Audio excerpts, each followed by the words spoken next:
নমস্কাৰ এই মুহূৰ্তত আহি পৰিছে কেইবাটাও গুৰুত্বপূৰ্ণ খবৰ আৰু এনে খবৰসমূহ নিতৌ পাবলৈ চেনেলটো ছাবস্ক্ৰাইব কৰি ভিডিঅ'টোত এটা লাইক কৰি দিবলৈ নাপাহৰিব। তেনে বলত এই নকৰি খবৰকেইটা আৰম্ভ কৰোঁ। দৰ্শকসকল দিব লৈছোঁ প্ৰথমটো খবৰ।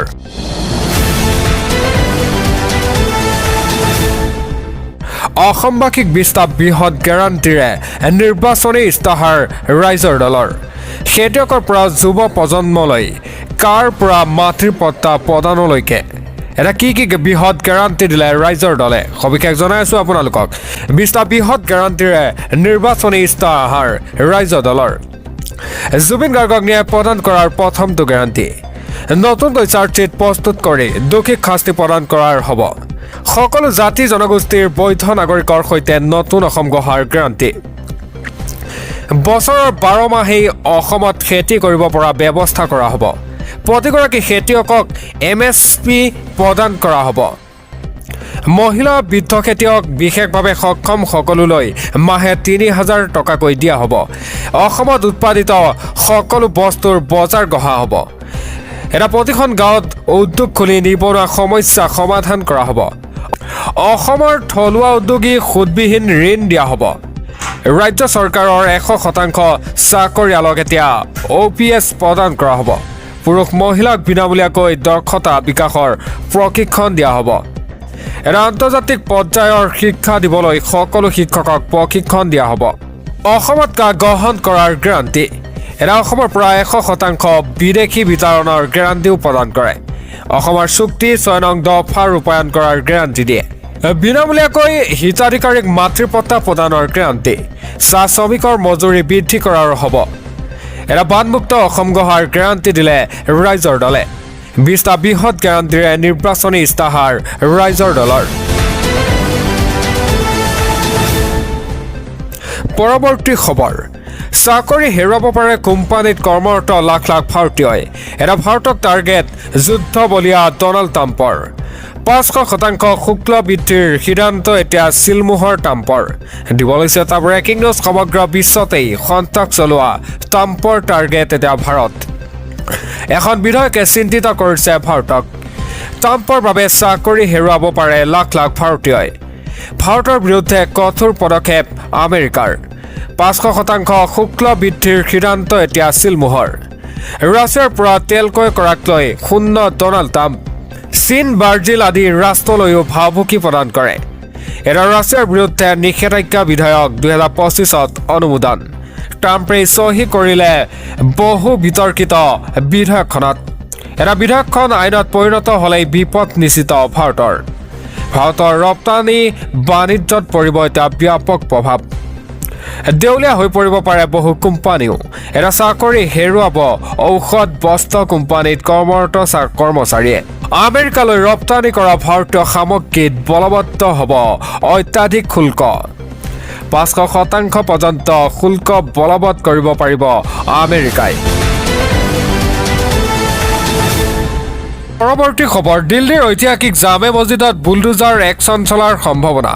জামে মছজিদৰ সমীপৰ প্ৰতিটো কোণৰ জৰীপ চলোৱাৰ কঠোৰ নিৰ্দেশনা ন্যায়ালয়ৰ। সময়সীমা বান্ধি দিলে এতিয়া উচ্চ ন্যায়ালয়। দিব লৈছে এটা ব্ৰেকিং নিউজ। দিল্লীৰ ঐতিহাসিক জামে মছজিদত চলিব পাৰে বুলডোজাৰ একশ্যন। দিল্লীৰ উচ্চ ন্যায়ালয়ে দিলে কঠোৰ নিৰ্দেশনা। 2 মাহৰ ভিতৰত জামে মছজিদৰ আশে পাশে চলিব এতিয়া জৰীপ। জামে মছজিদৰ সমীপৰ প্ৰতিটো কোণত জৰীপ চলোৱাৰ নিৰ্দেশনা জাৰি কৰে।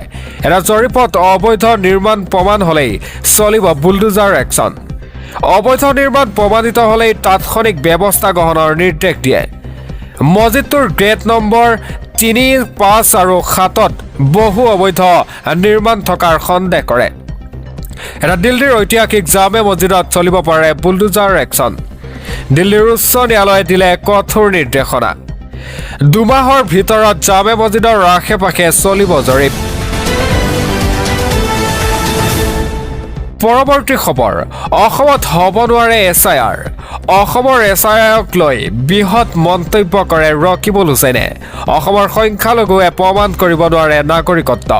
দিব লৈছে এটা ব্ৰেকিং নিউজ। অসমত SIR হ'ব নোৱাৰে কাৰণ অসমত NRC হৈ আছে। অসমৰ NRCৰ বাবে আইনগতভাৱে SIR নহ'ল। যাৰ বাবে অসমত SIR নহয়। নিৰ্বাচনীৰ সময়ত এটা সামাৰী ৰিভিজন কৰা হয়, তাকে কৰি অসমত SRI কৰিলে। এটা SRI কৰাৰ ক্ষেত্ৰত অসমত কোনো আইন মনা হোৱা নাই। নিৰ্বাচন আয়োগে নীৰৱ দৰ্শকৰ ভূমিকা লোৱাৰ অভিযোগ উত্থাপন হয়। এটা অসমত SIR হ'ব নোৱাৰে বুলিও মন্তব্য কৰে। পৰৱৰ্তী খবৰ, ভোট কৰ্তন কৰা হ'ব হাজাৰ হাজাৰ সন্দেহজনক লোকৰ। নিৰ্বাচনৰ পূৰ্বেই মুছলমান ভোটাৰক লৈ বিস্ফোৰণ মুখ্যমন্ত্ৰীগৰাকীৰ। সকলো জিলাৰ বিষয়াক এতিয়া বিশেষ নিৰ্দেশ দিয়ে চৰকাৰে। লোকপিয়লে অসমলৈ দুৰ্ভাগ্য আনিব। দিবলৈছে এটা ব্ৰেকিং নিউজ। নিৰ্বাচনৰ পূৰ্বেই মুছলমান ভোটাৰক লৈ বিস্ফোৰণ মুখ্যমন্ত্ৰীগৰাকীৰ। সকলো জিলাৰ বিষয়াক নিৰ্দেশ এতিয়া চৰকাৰৰ। সন্দেহজনক লোকে দিব নোৱাৰিব ভোট। ভোট কৰ্তন কৰা হ'ব হাজাৰ হাজাৰ সন্দেহজনক লোকৰ। সন্দেহজনক ভোটাৰ থাকিলেই অভিযোগ দিয়ক। বিৰোধী হাত দাঙি দিছে, ফিল্ডত নাই এতিয়া বিৰোধী। মিয়াৰ দুৰ্ভাগ্য, কংগ্ৰেছক ভোট দি একো লাভ নহয়। উচ্ছেদো খাব লাগে আৰু কংগ্ৰেছক ভোটো দিব লাগে। লোকপিয়লে অসমলৈ এতিয়া দুৰ্ভাগ্য আনিব, এনেদৰে মন্তব্য কৰে ৰাজ্যৰ মুখ্যমন্ত্ৰীগৰাকীয়ে। মুছলমানৰ সংখ্যাই 40% স্পৰ্শ কৰিব। নিৰ্বাচনৰ পূৰ্বেই মুছলমান ভোটাৰক লৈ বিস্ফোৰণ মন্তব্য কৰে ৰাজ্যৰ মুখ্যমন্ত্ৰী ডক্টৰ হিমন্ত বিশ্ব শৰ্মাই। সকলো জিলাৰ বিষয়াক এতিয়া নিৰ্দেশনা দিয়ে চৰকাৰে।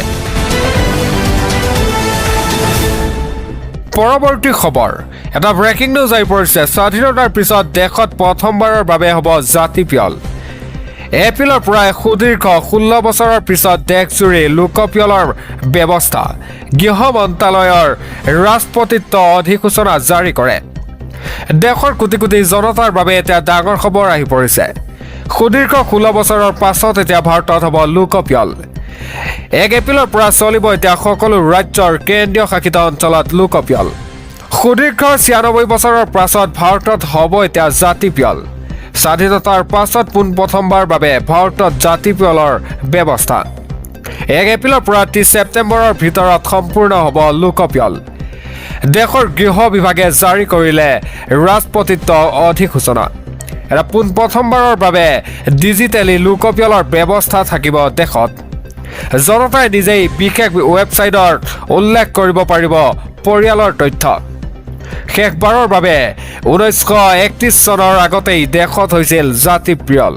এটা স্বাধীনতাৰ পিছত লোকপিয়লৰ পৰা বাদ দিয়া হৈছিল জাতিপিয়ল। এটা অনলাইনত জনতাই 35টা শিতানত দিব পাৰিব উত্তৰ। বাসগৃহৰ গঠন, খোৱাপানীৰ উৎস, খাদ্যৰ সম্পৰ্কত দিব লাগিব প্ৰশ্ন উত্তৰ। দেশৰ কোটি কোটি জনতাৰ বাবে এটা ডাঙৰ খবৰ আহি পৰিছে।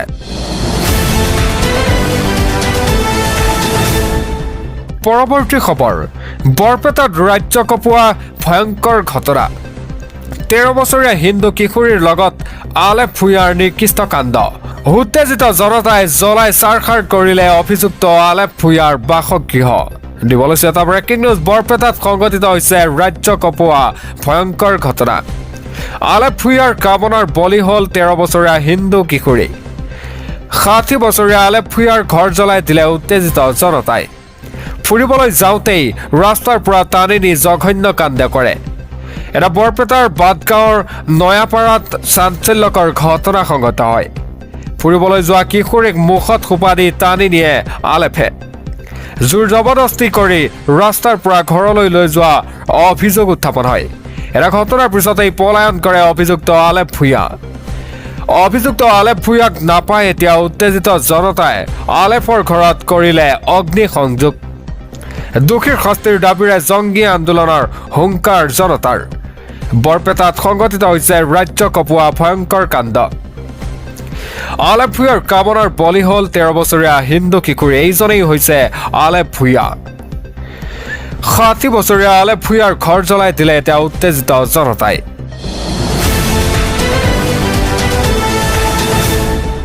পৰৱৰ্তী খবৰ, পঞ্চায়ত সভানেত্ৰীৰ সলনি স্বামী, ককায়েকৰ দপদপনি নচলিব পঞ্চায়তত। দেখা মাত্ৰকেই গতিয়াই বাহিৰ কৰি দিয়ক। কঠোৰ সকিয়নি পঞ্চায়ত গ্ৰাম্য উন্নয়নৰ মন্ত্ৰী ৰঞ্জিত দাসৰ। দিবলৈছে এটা ব্ৰেকিং নিউজ। গতিয়াই বাহিৰ কৰি দিয়ক পঞ্চায়ত সভানেত্ৰীৰ স্বামী আৰু ককায়েকক। কঠোৰ হৈ পৰিছে পঞ্চায়ত মন্ত্ৰী ৰঞ্জিত কুমাৰ দাস। পঞ্চায়ত সভানেত্ৰীৰ সলনি স্বামী ককায়েকক গতিয়াই বাহিৰ কৰক। পঞ্চায়ত গ্ৰাম্য উন্নয়নৰ মন্ত্ৰী ৰঞ্জিত কুমাৰ দাসৰ এই বিস্ফোৰণ মন্তব্য। জনতাই যাক ভোট দিছে তেওঁ এই সকলোতে উপস্থিত থাকিব লাগিব। পঞ্চায়তৰ কাৰ্যালয়ত গৈ হস্তক্ষেপ কৰিব নোৱাৰিব স্বামীয়ে।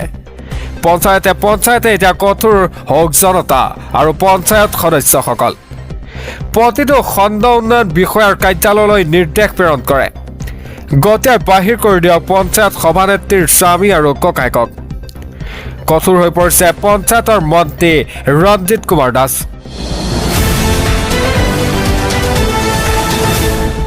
পৰৱৰ্তী খবৰ। প্ৰচণ্ড শীতৰ মাজতেই গোৱালপাৰা বৰপেটাত চলিব এতিয়া উচ্ছেদ অভিযান।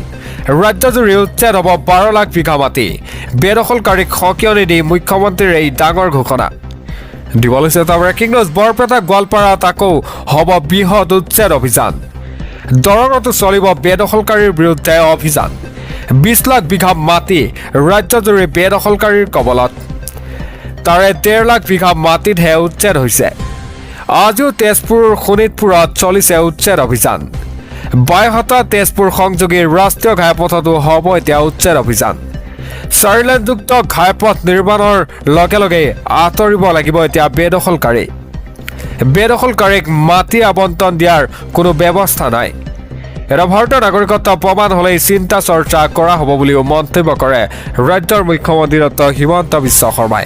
এই ঘোষণা কৰিছে হিমন্ত বিশ্ব শৰ্মাই।